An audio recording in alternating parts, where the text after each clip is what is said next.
The console was warm under Doralzen's fingers. It shouldn't have been. The cooling manifold for the border checkpoint was humming at a steady rhythmic cycle, and the ambient temperature of the command deck remained a crisp, regulated chill. Yet, as he pressed his palm against the sleek alloy of the primary terminal, the heat was unmistakable, a low, radiating thrum that felt like a fever beneath the metal skin. Beyond the reinforced viewport, the stars of the rim looked perfectly still. They were a lie. The part that still keeps me up at night? That comes later. You'll want to hear how this ended, because what we found in the silence of the border was never supposed to exist. 5 hours earlier, the most pressing concern on the station had been a jammed nutrient dispenser in the mess hall. Doralzen had been busy filing a grievance report regarding the requisition of high-grade lubricant for the station's atmospheric scrubbers.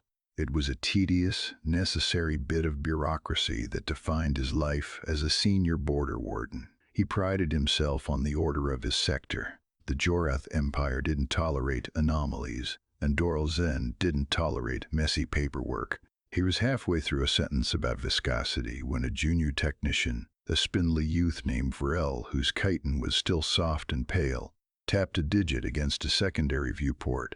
Vrel looked confused. He pointed toward the Sagittarius Reach, a sector of space that should have been a desert of cold gas and distant, flickering pinpricks of light. Doralzen checked the primary deep space scan. The display was a perfect, reassuring void. No engine signatures, no warp wakes, nothing, which meant the readings were wrong. Doralzen felt a sharp pang of annoyance that he'd have to recalibrate the sensor array before his shift ended, especially since he'd promised his mate he would be home for the hatching ceremony of their third brood. If he missed that ceremony because of a software glitch, the ensuing domestic friction would be far more dangerous than anything the humans could dream up. He stood up and walked over to the viewport where Vrel was still staring. At first, everything looked normal. The stars were where they always were, scattered like salt across a black velvet table. But as Doralzen watched, one of the stars, a blue-white spark in the lower quadrant, drifted. It didn't move much. It shifted maybe a fraction of a degree to the left, then settled. Then another spark, a yellowish speck near the galactic plane, dipped downward.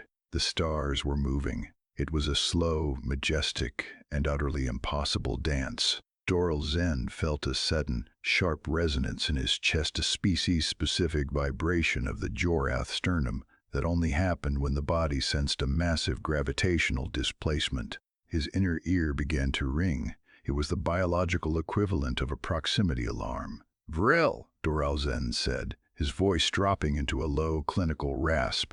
"Run a manual optical sweep. Ignore the sensors. Give me a raw light capture of the Sagittarius Reach." Vrel's fingers moved across the interface. The boy was shaking so hard his chitin clicked against the glass. Doralzen noticed a small smudge of blue ink on the cuff of his own uniform. He stared at it for a long second, wondering if it would come out in the wash or if he'd have to order a new tunic from the quartermaster. The ink looked so permanent. "Warden," Vrel whispered, "the light capture. It's not stars. They're too bright, and there's no redshift." Doralzen looked at the data pad. He was about to suggest that it was a comet swarm or perhaps a stray meteor shower when the console beneath his hand surged with heat. It wasn't just warm now. It was hot. The radiation was bleeding through the station's lidded shielding, a byproduct of something massive and heavily cloaked sitting right on their doorstep. The heat was no longer a thrum. It was a physical weight. Doralzen watched the thermal sensor on his terminal spike into the red, the cooling system screaming in a frequency that made his inner ear throb with a dull, wet ache. He knew then that they hadn't arrived via the warp. There was no lingering distortion, no rift echo. Humans had mastered a different kind of violence. The Empire had always mocked the Terran obsession with kinetic energy, but they hadn't accounted for the scale. To move a fleet across the void without FTL signatures, they had used planetary-scale electromagnetic catapults.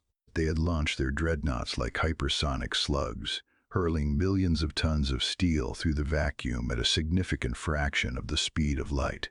They had been traveling for months in total silence, hidden behind cold shroud cloaks that absorbed the friction of interstellar dust. All that kinetic energy had to go somewhere. The heat Doralzen felt was the thermal bleed of 5,000 ships finally firing their retro thrusters to shed momentum. One moment, the viewport was a lie of distant stars. The next, the universe simply vanished.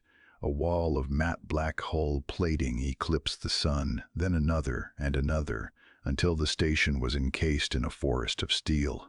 The ships didn't just appear, they occupied the space with a terrifying physical finality. Doralzen's hooves scraped helplessly against the deck as his legs gave out. The sheer mass of the fleet was tugging at the station's artificial gravity. The terminal chirped a wideband broadcast coming from the lead vessel. The image that appeared was a human male, with skin the color of parched earth and eyes that looked like they hadn't seen sleep in a decade. He didn't look like a conqueror. He looked like a foreman finishing a long shift. "This is Admiral Reyes," the man said. His voice was gravelly, echoing through the Jorath command deck. "We're here for the border transit. I believe your emperor sent a message to our diplomatic corps before we went dark. His last transmission was, and I quote, 'What is that?'" The admiral paused, a small, weary smile tugging at the corner of his mouth. He seemed impressed. "We liked the sentiment so much we had the audio file framed and mounted in the mess hall." Doralzen looked at the viewport. The stars he had seen earlier, the ones that had moved, were still there. But as the cloaks fully dissipated, he realized they weren't stars at all. They were the blue-hot engine signatures of a second, even larger wave of ships still decelerating. "Relax," the admiral added, his tone shifting into something terrifyingly casual. "This will only hurt for the rest of your species' existence." Doralzen stared at the viewport. His reflection ghosted against the black hull of a ship that was currently blocking out his entire world. He thought about the lubricant report still sitting on his desk. It seemed remarkably unimportant now. The viewport showed the stars again, but they were wrong. They were flickering in the wake of the Terran engines, 1,000 artificial suns burning where there should have been only peace.